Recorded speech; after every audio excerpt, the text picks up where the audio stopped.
हाँ भाई दोस्तों, राधे राधे।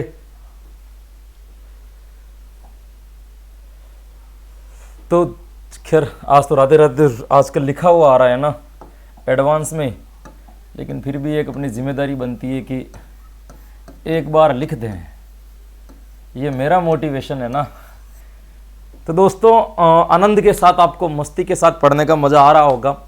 कुछ बच्चों को लेकर के इस प्रकार की शिकायत थी कि सर क्वेश्चन जो है ना थोड़े कम आ रहे हैं। तो मैं उनको ये बता दूं कि भाई एक टाइम वो भी था ना, तब हमने एक एक घंटे में 50-50 क्वेश्चन भी करवाए थे। डिपेंड करता है कि परिस्थिति कैसी। अभी अपने पास में समय है ना। मैं एक घंटे में 50 क्वेश्चन ला करके केवल आंसर बताऊं, इससे लाख गुना बेटर है कि मैं 15 या 20 क्वेश्चन लेकर के आता हूं और आपका कंसेप्ट क्लियर करा के निकल जाता हूं। तो समय को देखें कि समय क्या कह रहा है। समय है अभी अपने पास में, बहुत समय पड़ा हुआ है, तो इसका अपन सदुपयोग कर सकते हैं। बाकी ऐसे भागने में तो 50-50 लाने में कोई दिक्कत नहीं दोस्तों। मैं 2100 क्या 5000 क्वेश्चन करवा सकता हूं आपके, और क्वेश्चन करवाऊंगा। और शिक्षण वीडियो में तो मैं इतने क्वेश्चन करवाऊंगा कि चैलेंज ले लो, है ना, कि राजस्थान में आज दिन तक किसी ने इस रीट या टेट को लेकर के इतने शिक्षण वीडियो के प्रश्न नहीं करवाए होंगे जितने मैं आपको करवा दूंगा दोस्तों।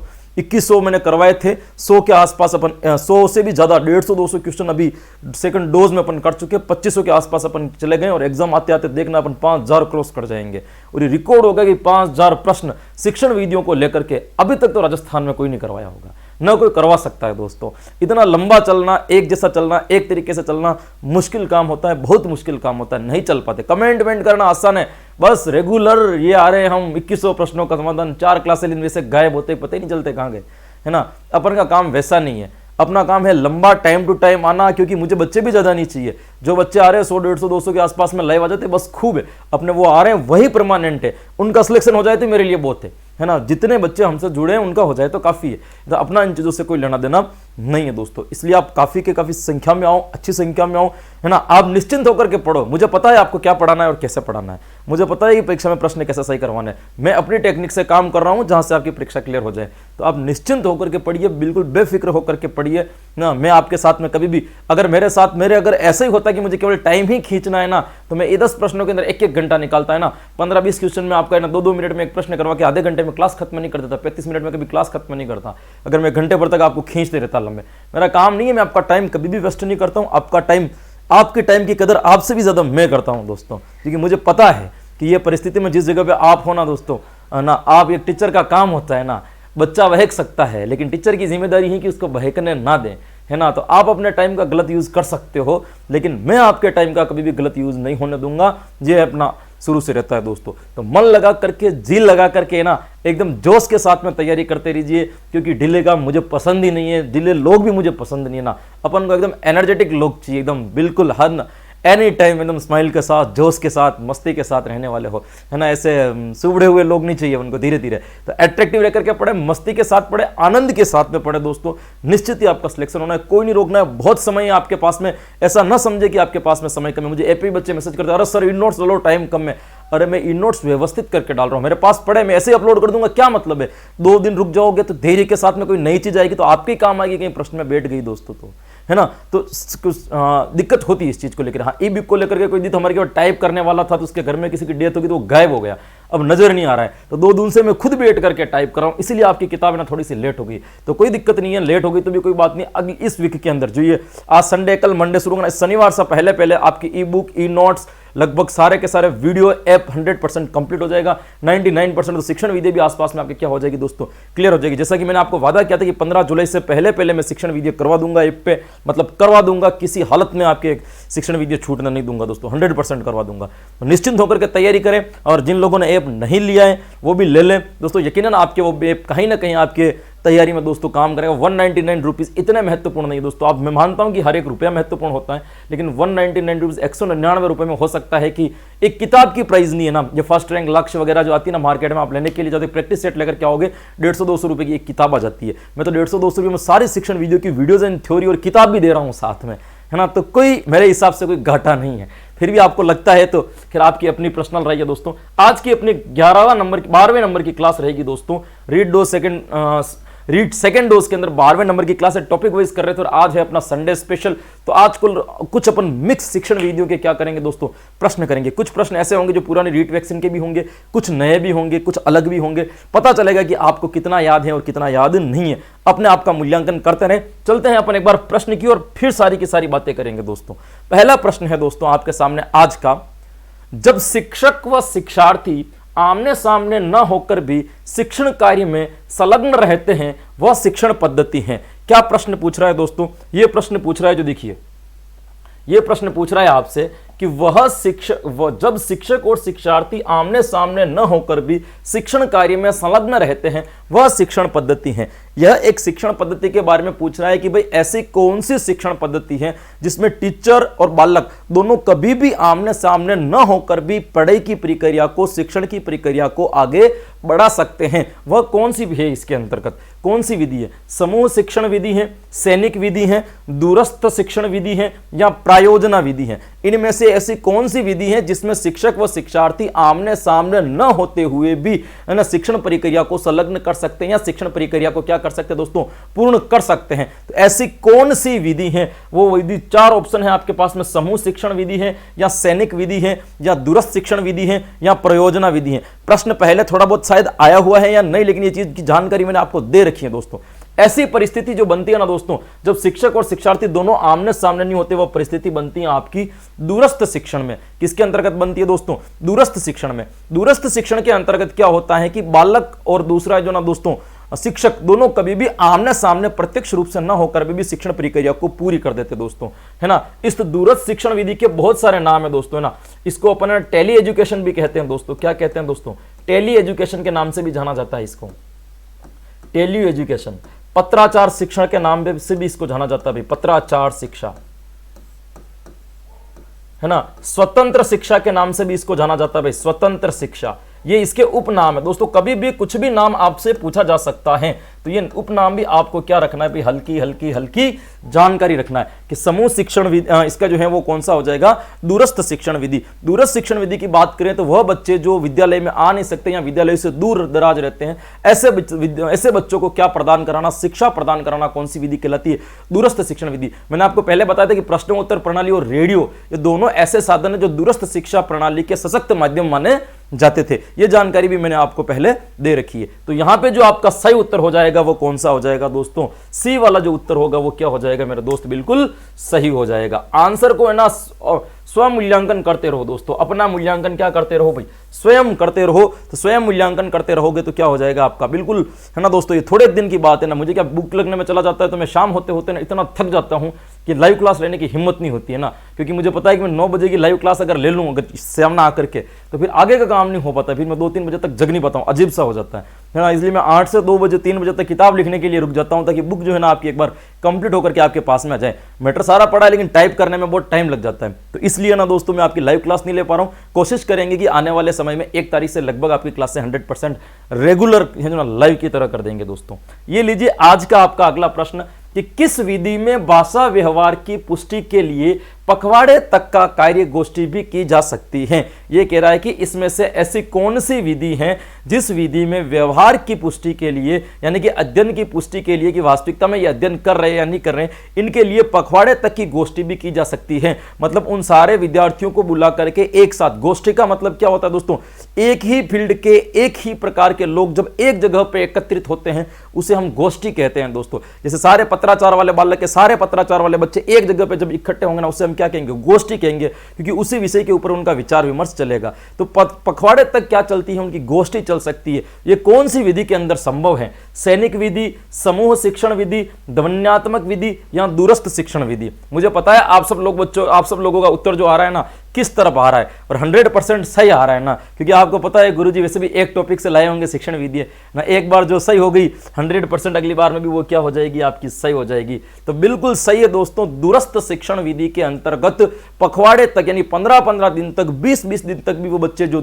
क्योंकि दूर दराज रहते हैं बच्चे, साल भर तो आते नहीं है, कभी एक बार उन्होंने क्या कर जाता है, इकट्ठा कर दिया जाता है और उनको क्या की जाती है। जैसे आप टीचर बन जाओगे, किसी बच्चे ने एसटीसी करी और टीचर बनने के बाद में बीएड करोगे, तो आपके लिए क्या होगा, एक विशेष प्रकार की ऐसी गोष्ठी होगी कि साल भर तक आपको कॉलेज वॉलेज कहीं नहीं जाना है ना। साल भर के बाद में आपको कहाँ जाना है, एक 10 या 15 दिन का आपका कार्यक्रम होगा जिसमें आपके सारे फील्ड के बच्चे आएंगे, वहाँ पे टीचर आएंगे और आज चर्चा करते हुए उस विषय वस्तु को क्या कर देंगे, आपको समझा देंगे। इसे अपन गोष्ठी कहते हैं दोस्तों। तो ये दूरस्थ शिक्षण विधि के अंतर्गत होती है। इसका जो सही आंसर हो जाएगा वो क्या हो जाएगा मेरे दोस्तों, डी वाला उत्तर जो हो जाएगा बिल्कुल सही हो जाएगा।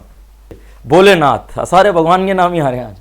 भोलेनाथ तिवारी ने किस विधि को द्वितीय भाषा शिक्षण की सर्वोत्तम विधि कहा है। इस बीच में मैं आपको एक सूचना दे देता हूं, कुछ बच्चों ने मेरे पास ना पर्सनल व्हाट्सएप करके भी पूछा है दोस्तों कि बहुत सारी कोचिंगों से है ना हमारे पास में से सूचनाएं आती है कि इस प्रकार का टेस्ट हो रहा है, उस प्रकार का टेस्ट हो रहा है, यहाँ आइए कि यहाँ पे आपको 5,000 रुपये का इनाम है, यहाँ पे 10,000 रुपये का इनाम है, यहाँ पे 51,000 रुपये का इनाम है। तो सर हम क्या करें, हमें जाना चाहिए कि नहीं जाना चाहिए, क्या है वो ऐप पे अलग बताते हैं, यूट्यूब पे अलग बताते हैं, तो ये क्या वास्तविकता में दिया जाता है। तो मैं दोस्तों आपको ये नहीं कहूंगा कि वो कोचिंग वाले क्या करते हैं, उनका अपना तरीका है, आप जाने चाहिए, बिल्कुल जाइए, ऐसे कार्यक्रमों में भाग लेना चाहिए, एक प्रकार की प्रतिस्पर्धा है, बिल्कुल भाग लेना चाहिए। लेकिन मैं ये मानता हूं ना, परीक्षाएं अपने सर पर हैं, 26 सितंबर को अपने पास में एग्जाम है, तो मैं ये भी मानता हूं ना फालतू काम करने का भी अपने पास में टाइम नहीं है ना। ऐसी कोई व्यवस्था होना, ऐसा नहीं होना चाहिए। एक जगह पे है, चलो कोई करवा रहा है, जैसे किसी ने टेलीग्राम दे रखा है कि मैं टेलीग्राम पे करवा रहा हूं, बिल्कुल कीजिए, आपका भी ऑब्जर्वेशन होगा, सही होगा, लेकिन उस पैसे के लिए मत कीजिए ना, बाकी आपका माइंड क्या हो जाएगा दोस्तों, डिवाइड हो जाएगा। तो ऐसे किसी के लिए भी मत जाइए। ये जितने भी होते हैं एक चैनल प्रमोटेड के लिए होते हैं,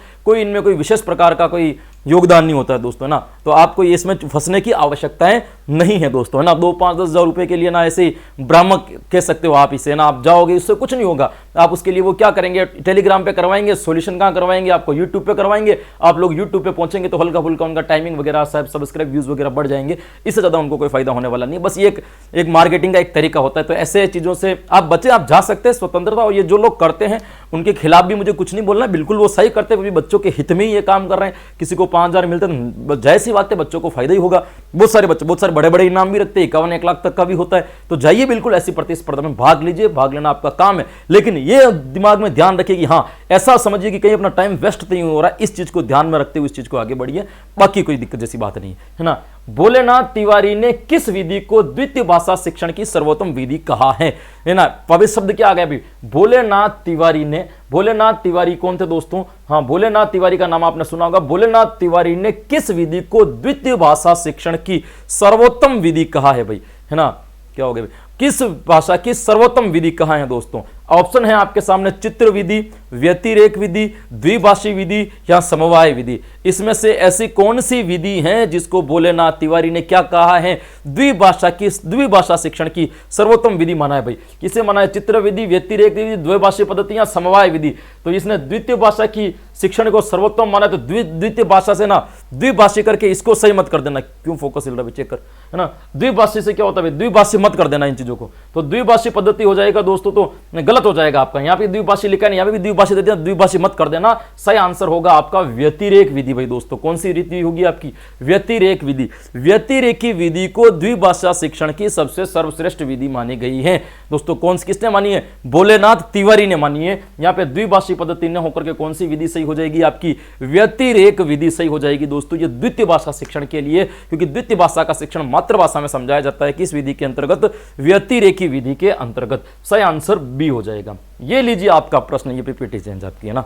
ये लीजिए आपका प्रश्न क्या कह रहा है, प्रश्न कह रहा है आपको कि किस विधि में श्रवण कौशल सर्वाधिक प्रयोग, किस विधि में श्रवण कौशल का सर्वाधिक प्रयोग होता है। क्या पूछ रहा है आपसे, इसमें से ऐसी कौन सी विधि है जिसमें श्रवण कौशल का सर्वाधिक प्रयोग होता है भाई। सैनिक विधि, आगमन विधि, दल शिक्षण विधि या अभिक्रमित अनुदेशन विधि। इनमें से ऐसी कौन सी विधि है जिसमें सर्वाधिक प्रयोग किसका होता है, श्रवण कौशल का होता है, जिसमें बालक सुन करके सर्वाधिक अर्थ ग्रहण करता है। ऐसी कौन सी विधि है भाई, सर्वाधिक पूछा है इसने, सर्वाधिक। श्रवण में तो सब में होगा, लेकिन सर्वाधिक किस में होता है ना, अभिक्रमित अनुदेशन विधि, दल शिक्षण विधि, आगमन विधि या सैनिक विधि। क्या इसका सही आंसर हो जाएगा दोस्तों, तो इस विधि का जो सही आंसर हो जाएगा वह हो जाएगा आपके सैनिक विधि दोस्तों। कौन सी विधि हो जाएगी आपके, सैनिक विधि सही आंसर हो जाएगी दोस्तों। आगमनात्मक विधि नहीं होगी, ये व्याकरण की, गणित की, विज्ञान की विधियों के अंतर्गत आती है। दल शिक्षण विधि जिसमें एक से अधिक टीचर मिलकर के क्या करवाते हैं, जब अध्ययन करवाते हैं, उसे हम क्या कहते हैं, दल शिक्षण कहते हैं, है ना। उसके बाद में अभिक्रमित अनुदेशन मशीन, आपको पता ही अभिक्रमित एक प्रकार की मशीन थी, है ना, जिसके अंतर्गत क्या होता था कि कोई एक प्रकार की एक मशीन है जिसमें बालक बैठ करके प्रश्नों का उत्तर देता था, पद को पढ़ता था और फिर उसका क्या देता है, उत्तर देता है। यदि उसका उत्तर सही हो जाता है तो नया प्रश्न आ जाता है, उत्तर गलत होता है तो उसके सामने वापस पद आ जाता है जिसको पढ़ करके उस प्रश्न को सही करते हुए आगे बढ़ जाता है। ये क्रियाएं तब तक चलती है जब बालक सही रूप से सीख नहीं जाता है, बिना सीखे बालक आगे नहीं चढ़ पाता। इसे अपन अभिक्रमित अनुदेशन कहते हैं। ये मैं विधि जब पढ़ाऊंगा डिटेल से तब इसका एक एक विधि के भी मैं आपको प्रश्न लेकर के आऊंगा। जो ये चलेगी ना दोस्तों, एक ही विधि में 15 प्रश्न लेकर के आऊंगा, विधि कंप्लीट है ना। इस तरीके से आपकी विधि भी मैं करवा दूंगा। निश्चिंत रहिए तैयारी के अंतर्गत, बिल्कुल एक तरीके से बढ़िया तरीके से सही तरीके से तैयारी होगी ना दोस्तों, वो यहीं पे होगी आपकी, बिल्कुल है ना। सैनिक विधि जो होगा आपका बिल्कुल सही आंसर हो जाएगा। सैनिक विधि के अंतर्गत क्या होता था दोस्तों, हाँ, ये सेनाओं को शिक्षा देने के लिए इसका काम किया गया था। सैनिक विधि के द्वारा ना टेप रिकॉर्डर के माध्यम से शिक्षा दी जाती थी। किसके माध्यम से दोस्तों, टेप रिकॉर्डर के माध्यम से। जब अचानक से सेना की भर्ती की गई ना विश्व युद्ध के दौरान, तब इतना ट्रेनिंग देने का इतना टाइम नहीं था, तो एक टेप रिकॉर्डर के अंदर सेना के नियमों को रिकॉर्ड कर दिया गया और नए सैनिकों को वो टेप रिकॉर्डर के माध्यम से वो सूचनाएं सुनाई जाती थी और नए सैनिक उससे ट्रेंड होकर के क्या करते थे, युद्ध में अपनी भागीदारी निभाने लगे थे। तो यहां पे जो सही विधि है ना दोस्तों, कौन सी हो जाएगी आपकी, सैनिक विधि दोस्तों। ये भी अमेरिका में विकसित हुई विधि है। हर्बर्ट की पाठ योजना किस उपागम पर आधारित है? हर्बर्ट की जो पाठ योजना है दोस्तों, जिसे आप हर्बर्ट की पंचपदीय कहते हो, कौन सी पंचपदीय दोस्तों, हर्बर्ट की पंचपदीय कहते हो। तो हर्बर्ट की पाठ योजना या हर्बर्ट की पंचपदीय जो उपागम है, वो इनमें से कौन से उपागम पर आधारित है? ये देशों के नाम है, कहां से हर्बर्ट ने ये कॉपी उठाई है दोस्तों।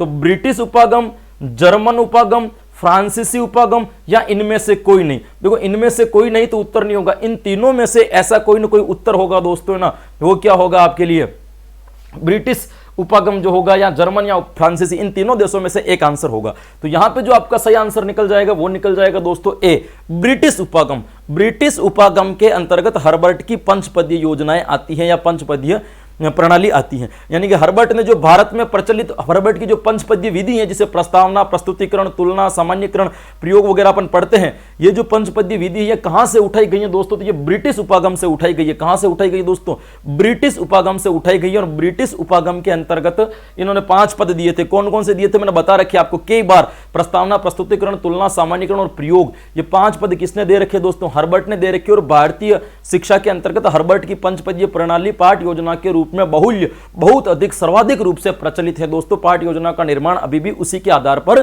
किया जाता है। तो वो प्रणाली कहां की है दोस्तों, ब्रिटिश उपागम की। अब देख लो हमारे दिमाग की गरीबी, अगर आप किसमें लगा करके देखो तो अभी तक हम लोगों ने, भारतीय लोगों ने इतने विकसित होने के बाद में कि भारत में पाठों को कैसे पढ़ाया जाएगा, उन चीजों को भी अभी तक अपन निर्माण नहीं कर पाए। अभी भी अपन कौन सी विधि से पढ़ रहे हैं दोस्तों, ब्रिटिश उपागम की विधि से पढ़ रहे हैं कि वहां कैसे पढ़ाया जाता है। हालांकि ये कोई गलत नहीं है, कॉपी करना किसी बात की गलत नहीं है, लेकिन एक उपज की बात कह रहा हूं मैं। इतने शिक्षित होने के बाद भी अपन ये तय नहीं कर पाए कि हम लोग कैसे पढ़ेंगे, हमारा तरीका क्या होगा। प्राचीन काल में अपनी संस्कृति चलती थी, जब पाठशाला विधि चलती थी, परायण विधि चलती थी, उस वक्त में अपनी विधि चलती थी, अपन अपने तरीके से पढ़ाते थे। तो नॉलेजों का ज्ञान देखो लोगों का, बड़े बड़े इतिहास ग्रंथ लिख देते थे संस्कृत में ना। जब कुछ नहीं था तब भी मैंने रामायण, महाभारत जैसी, श्रीमद् भगवद गीता ना, हर धर्म के कई ग्रंथों की रचना बड़े बड़े लोगों ने, कबीर हो गए, सूरदास हो गए, कितनी है ना रचनाएं कर दी। और आज के दौर पे देखो है ना, इतना कुछ होने के बावजूद भी हम कैसी ना एक शायरी भी लिखते तो मरी मरी है ना, क्या साहित्य की रचना करेंगे। क्यों नहीं कर पा रहे हैं, इस विधि के कारण नहीं कर पा रहे दोस्तों।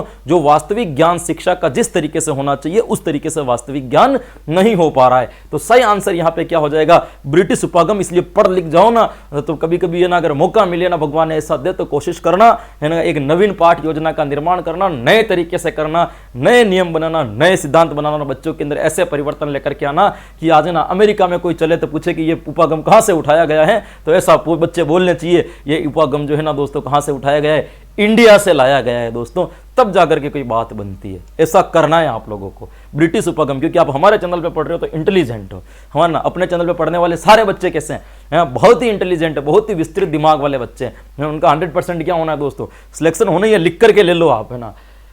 दल शिक्षण का सर्वप्रथम प्रयोग किया गया, क्या पूछ रहे हैं आपको, दल शिक्षण का सर्वप्रथम प्रयोग किया गया। दल शिक्षण का सर्वप्रथम प्रयोग कहां किया गया दोस्तों, कैम्ब्रिज विश्वविद्यालय में, कोलंबिया विश्वविद्यालय में, ऑक्सफोर्ड विश्वविद्यालय में या हार्वर्ड विश्वविद्यालय में। ये चारों की चारों यूनिवर्सिटी है, आउट ऑफ कंट्री की है, भारत के बाहर के विश्वविद्यालय हैं दोस्तों। तो ये पूछ रहा है दल शिक्षण, जिसमें एक से अधिक टीचर एक साथ मिलकर के शिक्षण करवाते हैं, उसे हम कहते हैं दल शिक्षण। तो दल शिक्षण का सर्वप्रथम प्रयोग कौन सी यूनिवर्सिटी के अंतर्गत किया गया दोस्तों, कैम्ब्रिज विश्वविद्यालय में, कोलंबिया विश्वविद्यालय में, ऑक्सफोर्ड विश्वविद्यालय में या हार्वर्ड विश्वविद्यालय में? यहां पे जो आपका सही आंसर हो जाएगा वो कौन सा हो जाएगा दोस्तों? हार्वर्ड विश्वविद्यालय के अंतर्गत सबसे पहले दल शिक्षण, ग्रुप टीचिंग का जो है ना दोस्तों प्रयोग किया गया, वहीं से दल शिक्षण निकला है और सर्वाधिक रूप से दल शिक्षण प्रचलित है। हालांकि भारत के अंतर्गत शिक्षा की बात करें दोस्तों तो दल शिक्षण के माध्यम से बहुत कम शिक्षा दी जाती है। हमारे यहाँ दल शिक्षण अभी तक इतना उपयुक्त नहीं। कारण क्या रहता है कि ऑलरेडी विद्यालयों के अंदर, क्योंकि सरकारी स्कूल की बात कर रहे हैं अपन, तो सरकारी स्कूलों में ऑलरेडी टीचरों की इतनी कमी रहती है कि वो एक टीचर दूसरे स्कूल के टीचरों को, बच्चों को पढ़ाने के लिए कभी जा ही नहीं सकता, वो दल का कभी सदस्य बन ही नहीं सकता। क्योंकि अगर प्राइमरी स्कूल में तो एक टीचर है, वो दल बन करके दूसरे टीचर के वहां चला जाएगा, इसकी स्कूल कौन संभालेगा? पॉसिबल ही नहीं है ना दोस्तों। इसलिए ना अपन के भारत के अंदर दल शिक्षण बहुत कम काम करता है, नहीं के बराबर काम करता है। बहुत कम चांस पे ऐसा होता है कि जब कहीं दल शिक्षण के रूप में शिक्षा दी जाती है। हाँ, विद्यालय के टीचर मिलकर के कभी किसी विषय के ऊपर दल शिक्षण की शिक्षा दे दे तो अलग बात है। बाकी अदर विद्यालय के टीचर मिलकर के एक साथ दल शिक्षण की शिक्षा भारत में अभी तक बहुत कम रूप से दे पा रहे हैं। तो हार्वर्ड विश्वविद्यालय डी जो होगा दोस्तों, इसका क्या हो जाएगा सही आंसर? ये लीजिए आपका कि किस विधि को संस्कृत नाटक शिक्षण की श्रेष्ठ विधि भी मानी जाती है? 4 ऑप्शन आपके सामने शिक्षण विधियों के रखे हुए हैं। इसमें से आपको उत्तर देना कि इनमें से ऐसी कौन सी विधि है जिसको संस्कृत नाटक शिक्षण की सर्वश्रेष्ठ विधि मानी जाती है?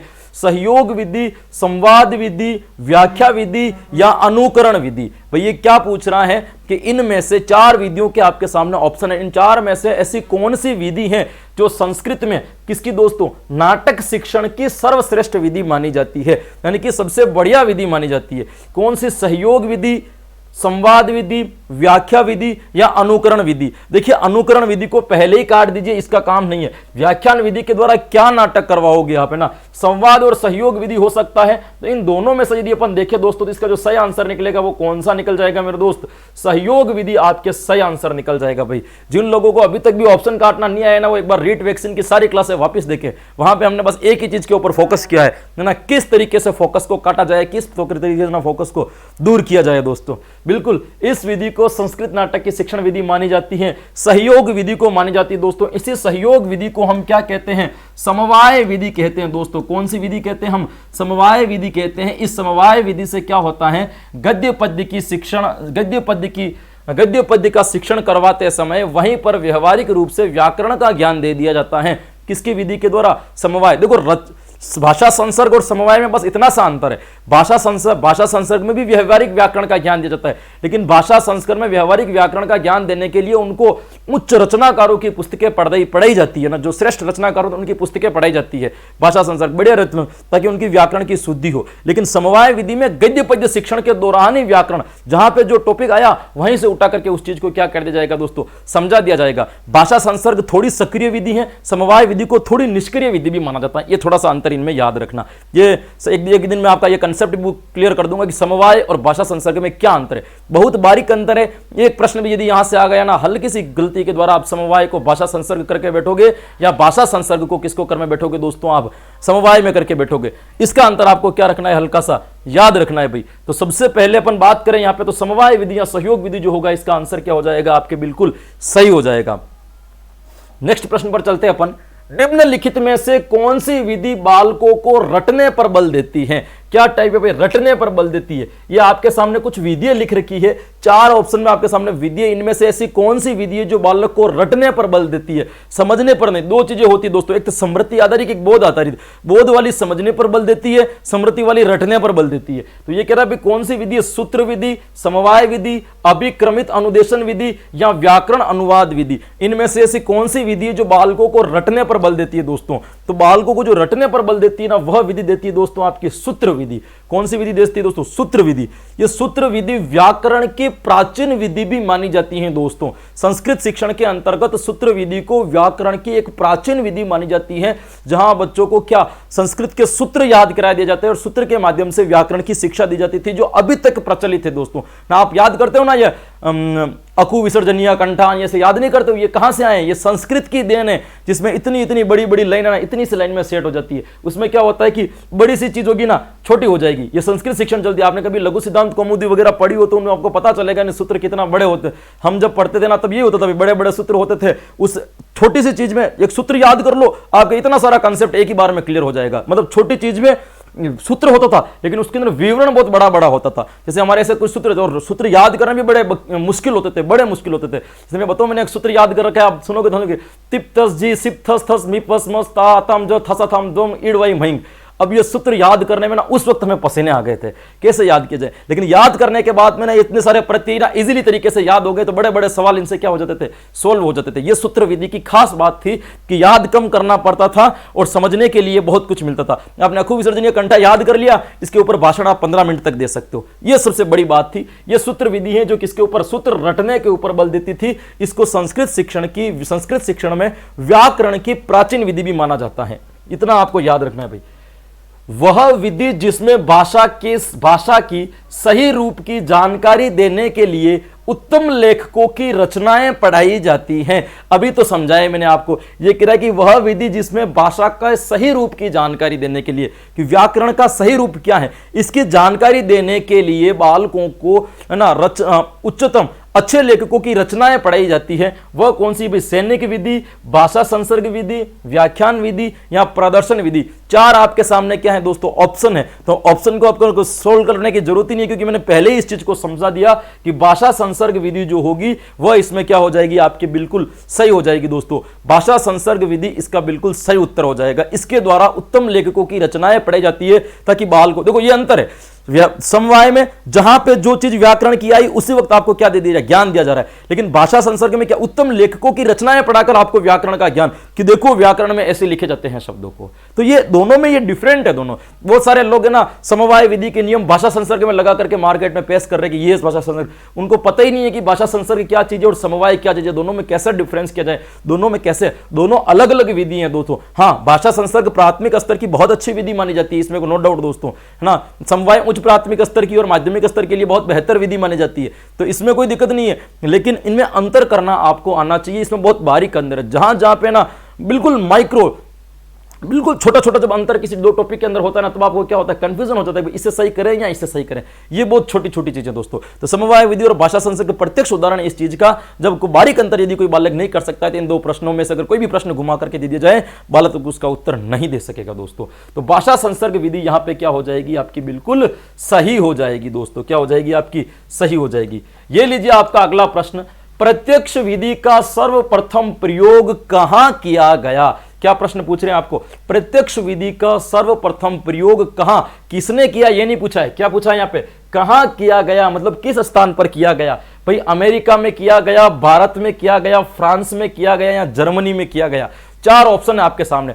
प्रत्यक्ष विधि ना, इस प्रत्यक्ष विधि को अपन निर्बाध विधि भी कहते हैं दोस्तों, ध्यान रखना। कौन सी विधि कहते हैं अपन, निर्बाध विधि भी इसी का नाम है। तो निर्बाध विधि भी अपन इसी को कहते हैं, प्रत्यक्ष विधि को।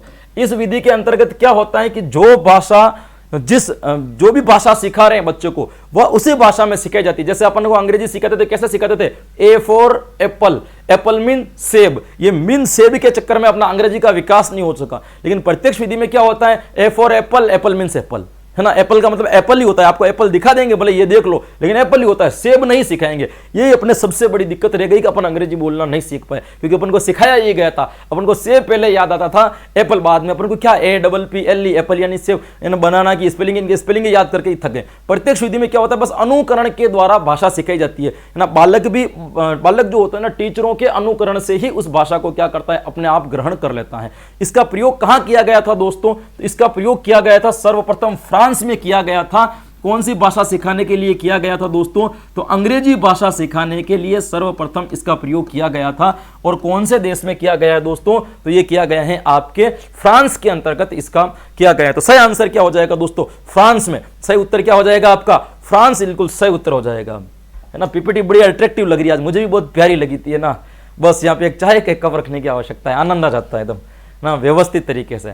ये तो हाँ, ये बहुत मेरे कारण है दोस्तों, मुझे कभी भी नहीं लगा है। हालांकि रीट वैक्सी में मैंने एक जैसी पीपीटी ली थी, उसके बाद मैंने सोच लिया था कि अपन शिक्षण विधि के टीचर होने के बावजूद यदि बच्चों का ध्यान आकर्षित नहीं कर पाते ना, तो फिर शिक्षण विधि पढ़ाने का क्या मतलब है। शिक्षण विधि पढ़ाने वाला टीचर कौन होता है, वही तो होता है ना जो बच्चों को अपनी तरफ खींच ले, अट्रैक्ट कर ले, है ना। शिक्षण में निरस्ता ना आने दे, वही तो टीचर कहलाता है। अपन शिक्षण विधि पढ़ा रहे हैं और बच्चों को निरस्ता आ जाए तो फिर क्या मतलब है। तो ये निरस्ता दूर करने के लिए एक प्रकार की सहायक सामग्री आप इसको कह सकते हो, इसका मैंने प्रयोग किया है दोस्तों, ताकि आपका ध्यान क्या रहे, खींचा रहे कि ये छोटे छोटे काम आपको भी विद्यालय में जाकर के करने पड़ेंगे। ध्यान रखना दोस्तों, छोटी कक्षाओं के लिए निम्न में से कौन सी विधि उपयुक्त है। छोटी कक्षाओं का मतलब जब कभी भी आपको छोटी कक्षा के लिए पूछ ले तो इसका मतलब समझ लेना दोस्तों, वो प्रारंभिक स्तर या प्राथमिक स्तर के लिए पूछ रहा है। कौन से स्तर के लिए पूछ रहा है? प्रारंभिक या प्राथमिक स्तर के लिए पूछ रहा है। तो कौन सी विधि छोटी कक्षा के लिए बेहतर है भाई? साहचर्य विधि, परियोजना विधि, समस्या समाधान विधि या प्रयोगशाला विधि। तो देखिए, प्रयोगशाला विधि हमेशा बड़ी कक्षाओं के लिए उपयुक्त मानी जाती है, क्योंकि इसके अंतर्गत क्या होता है कि प्रयोग करने पड़ते हैं, करके सीखने पर, अनुकरण या अवलोकन के द्वारा बालक सीखता है, तो बड़े बच्चों के लिए ज्यादा उपयोगी है। समस्या समाधान विधि तब करते जब आपका मानसिक विकास एक लेवल का हो जाए। प्राथमिक स्तर के बच्चों का मानसिक विकास प्रगतिशील होता है, विकसित नहीं हुआ होता है, तो इस वजह से वो नहीं कर सकते। परियोजना विधि एक प्रकार का प्रोजेक्ट कार्य, हाँ ये बच्चे करते हैं, छोटे बच्चों को भी आप प्रोजेक्ट दे सकते हो, लेकिन इतने बढ़िया तरीके से नहीं कर सकते जितने बड़े बच्चे कर सकते हैं। उनके लिए सबसे बढ़िया विधि रहेगी दोस्तों साहचर्य विधि रहेगी भाई। कौन सी विधि रहेगी? साहचर्य विधि। साहचर्य विधि किसने दी थी दोस्तों? तो आपको पता है कि मारिया मोंटेसरी के द्वारा यह विधि दी गई। किसके द्वारा दी गई दोस्तों? मारिया मोंटेसरी के द्वारा जो है ना यह विधि दी गई है दोस्तों। ये मैडम है, ध्यान रखना भाई, मैडम मारिया मोंटेसरी, ये सर नहीं है, मैडम है। मैडम मारिया मोंटेसरी के द्वारा साहचर्य विधि क्या की दोस्तों? दी गई थी। इसमें कुछ नहीं होता था, है ना, कुछ चित्र होते थे और चित्रों के नीचे, आकृतियों के नीचे नाम रखे होते थे। बालक चित्र को देख करके उस नाम को पढ़ता था और क्या करता था? सीख जाता था। ये बच्चों के लिए एक प्रकार की खेल विधि है। ये किंडरगार्टन, साहचर्य विधि, है ना, डॉल्टन विधि, ये सारी किसके अंतर्गत गिनी जाती है? आपकी खेल विधियों के अंतर्गत गिनी जाती है दोस्तों, है ना। तो ध्यान रखना भाई, ये किसने दी थी? ये छोटी कक्षाओं के लिए सबसे उपयुक्त विधि मानी जाती है।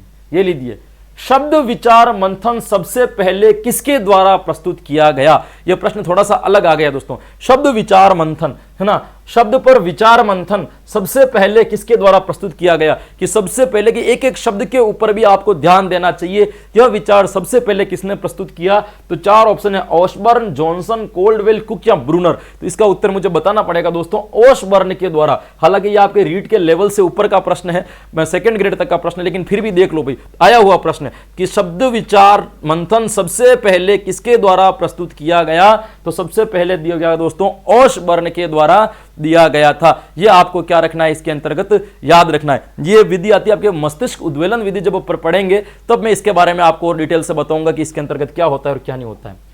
प्रायोगिक विज्ञान का सिद्धांत किसके द्वारा पेश किया गया दोस्तों? क्या प्रश्न पूछा है? प्रायोगिक विज्ञान का सिद्धांत। कौन सा सिद्धांत पूछ रहा है? ये प्रायोगिक विज्ञान का सिद्धांत। प्रायोगिक विज्ञान का सिद्धांत का मतलब होता है कि विज्ञान को प्रायोगिक तरीके से ही पढ़ाया जाना चाहिए, ताकि बालक उसको प्रत्यक्ष रूप से सीखे, करके सीखे। उनके द्वारा प्रदत्त किया गया, सीखा गया ज्ञान भी उनकी स्मृति में लंबे समय तक रहे। तो ये सिद्धांत किसने पेश किया था? ये आपके प्रायोजना विधि के संदर्भ में आया है, प्रायोगिक विधि, है ना, प्रयोगशाला विधि के संदर्भ में आया है। तो यहां पे कोल रोजर, टालमैन, डेविड कोल्ब और बंडूरा, चार आपके सामने ऑप्शन है। यहां पे जो सही उत्तर हो जाएगा आपका कौन सा हो जाएगा? सी, डेविड कोल्ब के द्वारा सबसे पहले उसका विचार रखा गया था। ठीक है दोस्तों, ये लीजिए आपका अगला प्रश्न। एक बालक प्राकृतिक आधार पर क्षेत्र की सूची बना रहा है, उसने किस उद्देश्य की प्राप्ति कर ली? बढ़िया प्रश्न है दोस्तों। एक बालक है वो क्या कर रहा है? प्राकृतिक आधार पर। प्राकृतिक आधार का मतलब समझ रहे हो आप कि बालक क्या कर रहा है? प्रकृति के आधार पर, अलग अलग कि ये यहाँ की प्रकृति, जलवायु के आधार पर कह सकते हो, तो प्राकृतिक रूप से अलग अलग भागों को बांट करके एक सूची तैयार कर रहा है। तो उसने कौन से उद्देश्य की प्राप्ति कर ली? ज्ञानात्मक उद्देश्य की, बोध की, प्रयोग की या विश्लेषण? आप ऐसे भी तो कौन से उद्देश्य की प्राप्ति कर रहा है, तो भी कौन सा उत्तर सही हो जाएगा आपका? ज्ञानात्मक वाला उत्तर बिल्कुल सही हो जाएगा दोस्तों। कौन सा उत्तर सही हो जाएगा आपका? ये सूची बनाना, विश्लेषण करना, ये जितने भी आता है ना दोस्तों, वो किसके अंतर्गत आता है आपका? इसके अंदर प्रत्यास्मरण और प्रत्यभिज्ञान किया जाता है, मतलब संप्रति भी क्लियर किया जाता है, उसका नाम भी पता होता है, तभी आप सूची बना सकते हो। इस मार्कर को जानते भी हो और इसका नाम भी पता है कि इसको क्या कहते हैं, तभी तो आप इसके अलग अलग प्रकार बता सकते हो ना। व्हाइट मार्कर होता है, ब्लैक मार्कर होता है, ब्लू मार्कर होता है ना, किस किस प्रकार के मार्कर होते हैं। जब तक आपका प्रत्यास्मरण और प्रत्यभिज्ञान दोनों क्लियर नहीं है, तब तक आप सूची का निर्माण नहीं कर सकते हो। यहां पे जो सही उत्तर हो जाएगा वो कौन सा हो जाएगा आपका? ज्ञानात्मक। ये मैं आपको बताऊंगा एक दिन, ज्ञानात्मक के अंदर क्या क्या आते हैं, बोध के अंदर क्या क्या आते हैं, प्रयोग के अंदर, विश्लेषण के अंदर क्या क्या आते हैं। ए पर तो मैंने बच्चों को बता रखा है वैसे भी, क्योंकि इनमें से क्या होता है कि प्रश्न बैठते हैं कि बालक ये नहीं ये क्रिया कर रहा है, उसने किस उद्देश्य की प्राप्ति कर रखी है। इस टाइप के प्रश्न एग्जाम में भी आते हैं। तो इसलिए दोस्तों इसके ऊपर भी अपन क्या करेंगे? हल्की फुल्की चर्चा आगे क्लास में करेंगे दोस्तों। तो यहां पे आज की अपन बात करें दोस्तों आज की क्लास की, तो आज की क्लास को देंगे अपन यहीं पे विराम।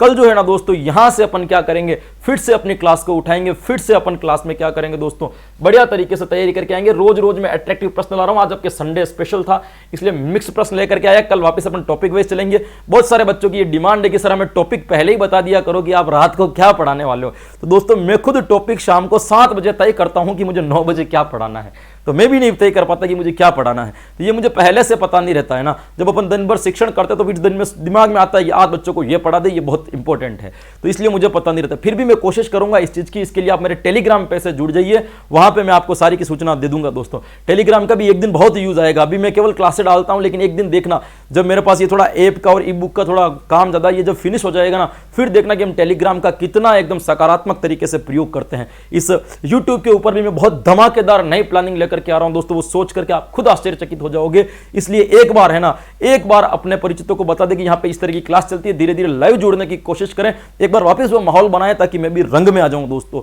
ऐसे इन प्रश्नों की यदि आपको विस्तृत थ्योरी अगर आपको पढ़ने की आवश्यकता है और आपको लगता है कि मुझे पढ़ना चाहिए, तो गूगल प्ले स्टोर पर जाकर के कन्हैया एजू सेंटर नाम का ऐप डाउनलोड कीजिए और उस ऐप को परचेज कीजिए। वहां पे जाकर के अपना कोर्स लीजिए जिसकी प्राइस है मात्र 199, जहां पे शिक्षण वीडियो की विस्तृत थ्योरी के साथ में आपको ई नोट्स भी करवाए जाएंगे। और जिन जिन बच्चों ने ऐप खरीद रखा है उन बच्चों को मैं ई बुक जो 99 रुपीज की आ रही है, वो ई बुक जो है ना उन बच्चों को क्या मिलेगी, ऐप खरीदने वाले बच्चों को निःशुल्क रूप से मिलेगी। यह आपको क्या रखना दोस्तों, इसमें ध्यान रखना है। तो ये सारी चीजें आपके हैं, तो बिल्कुल आप तैयारी करते रहे, रंग में करते रहे और धीरे धीरे जुड़े दोस्तों। और उन सब, और हाँ, जो बच्चे मेरा स्टेटस लेकर के है ना अपने फोन पे स्टेटस या टेलीग्राम से फोटो लेकर के अपने स्टेटस लगाते हैं, उन सब बच्चों का मेरी तरफ से बहुत बहुत शुक्रिया, मेरी तरफ से बहुत बहुत धन्यवाद। ये मेरा नहीं, आप अपना फोटो लगा रहे हो, आप अपने चैनल का प्रचार कर रहे हो, आप अपने चैनल को प्रमोट कर रहे हो, आप अपने ऐप को प्रमोट कर रहे हो दोस्तों, क्योंकि ये सब आपका है ना। मैंने पहले ही कहा था कि आपका है मतलब आपका है, आप जो दे रहे हो वो हमारा है। तो हम सब एक ही फैमिली से जुड़े हुए हैं, ये अपना एक परिवार है। इसको बहुत बड़े रूप में, एक अच्छी संख्या के रूप में विकसित करना है दोस्तों। इस मिशन को ध्यान में रखते हुए मुझे पता है कि आप सकारात्मक कार्य अपनी तरफ से करते होंगे, लेकिन फिर भी मेरा एक फर्ज है कि मैं कह देता हूं। मिलेंगे दोस्तों कल ये अट्रैक्टिव प्रश्नों के साथ में, तब तक के लिए दोस्तों राधे राधे।